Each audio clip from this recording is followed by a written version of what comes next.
Hello, my name is Keshwani. That's K-E-S-H-W-A-N-I,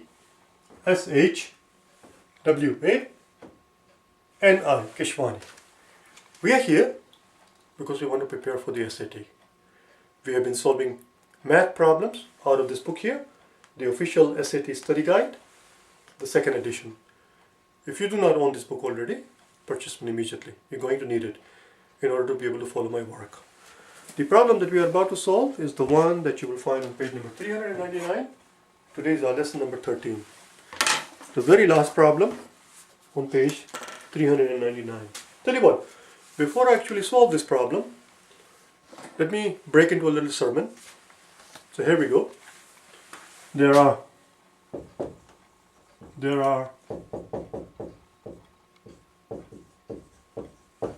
3 formulas that you must know by heart for SAT. 3 of them. We're going to talk about all 3 of them one by one. Let's first talk about this one. How do you read this formula? What is this one? This formula called? This is read as A plus B whole squared. Don't read this as A plus B squared. This is not A plus B squared. This is A plus B squared. A plus B squared.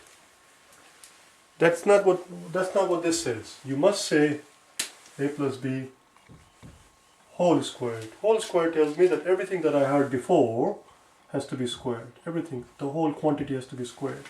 A plus B whole squared. What is it equal to? Well, we'll find out. A plus B whole squared. Let's do it together.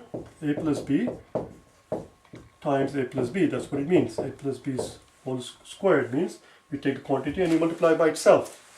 So A times A is A squared. A times B is AB. It's positive, so we don't worry about it. Positive B times positive A is going to give you another AB. Actually, it will give us BA, but B times A is same as A times B, so BA is same as AB.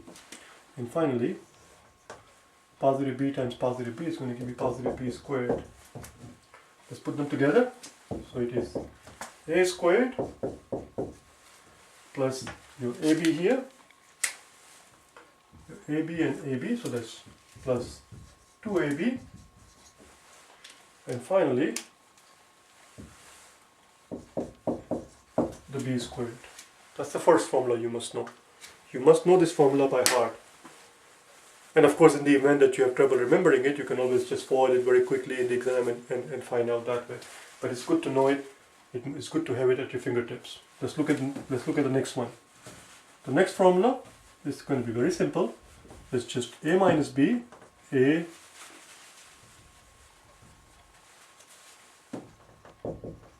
minus B whole squared. Let's see what that equals to. A minus B whole squared. We're going to put this thing up here. A plus B whole squared equals A squared plus 2AB plus B squared. A minus B times A minus B. A times A is A squared. Now this is where the things get tricky here. Things are going to get prickly. Things are going to get very prickly. So stay with me. Because of the fact that we have a negative sign here. So A times A, positive A times positive A is A squared. Then A times a negative B. A times a negative B is going to give us negative AB. Again, negative B times the A is going to give us negative AB again. And then negative B times a negative B times a negative B is going to give us a positive B squared. Let's combine the terms again. So we have our A squared, and then we have a negative AB and a negative AB. That gives us negative 2AB. And then finally, the B squared. And that equals to A minus B whole squared. That is called A minus B whole squared. We're done with that one. And finally, The last formula that you must know by heart for the exam is called, the third formula is called the difference of two squares. The difference of two squares, and you will see in a second why it's called difference of two squared. Here we are dealing with the situations where we have a plus b times a minus b. Let's open it up, see what happens. A times a is a squared. A times a negative b is going to give us negative ab. A positive b times a positive a is going to give us positive ab. And finally, a positive b times a negative b is going to give us negative b squared. And what happens? Well, let's see what happens. Here we have a negative ab, and here we have a positive ab. They cancel out, they drop out. And what we are left is a squared, right here, a squared minus a b squared, that's all. A squared minus a b squared, which we now know. Let me not put it that way, it's getting too crowded. A squared minus b squared.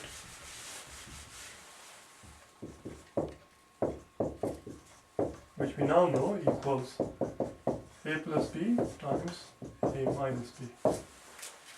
That's it.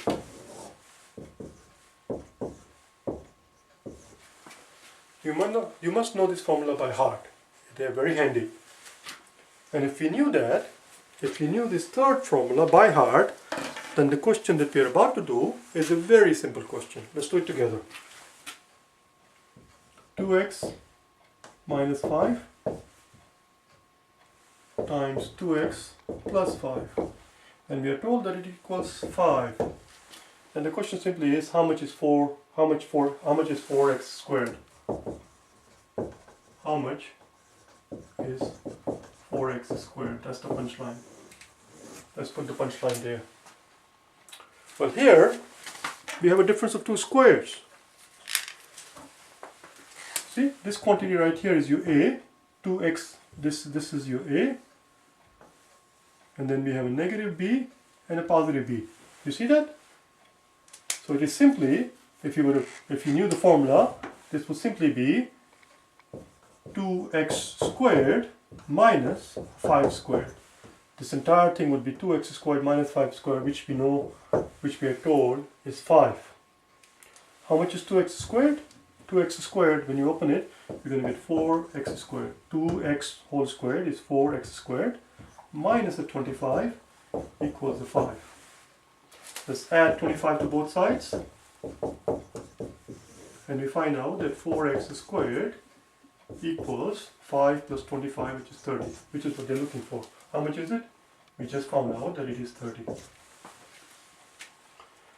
Now what would we have done if we did not know this formula by heart, or if we did not recognize it right away that this is the difference of 2 squared? Well, nothing to worry about. We just have to do it manually. It just takes a few extra seconds. So we're going to do that right now manually without making use of the formula. We're going to actually do it out.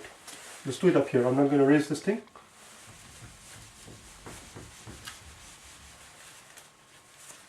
We have 2x minus 5 and 2x plus 5. 2x times 2x, 2x times 2x, and then 2x times 5, 2x times 5, and then we have negative 5 times 2x, negative 5 times 2x, and finally we have negative 5 times a positive 5. Negative 5 times positive 5. I was trying to save the room. So 2x times 2x is 4x squared. Right here. 5 times 2x is 10x. Negative 5 times 2x is negative 10x. And then negative 5 times a positive 5 is negative 25. Watch what happens. Just like before, the AB is dropped out. This 10 is, oh, there is an x missing here. This is a 10x. 5 times 2x. I put my cap on the wrong marker. So this drops out and you end up with 4x minus 25, which is exactly what we found here. 4x minus the 25. It's the exact same thing. And the rest is the same. You make it, you equate it to 5 and you just do what we just did. The answer is 4x squared equals 30. The answer is E. The answer is E. That's all. We are done with this page. As we go to the next page, as I explained to you on the first day, on the first problem when I was doing it, for those of you who watched it, there are 20 problems in this section, which means that approximately first 1/3 are easy, the next 1/3 are medium, and the last 1/3 of the sections are very difficult. When you turn the page and when you get to page number 400, now we're getting into difficult territories. Because you may, in the real exam, you may miss 2, maybe even 3 or 4 out of these 6 questions that are yet to be done. Most people will make at least 1 or 2 mistakes. Most people. We'll see. I'll see you tomorrow, okay? Bye now.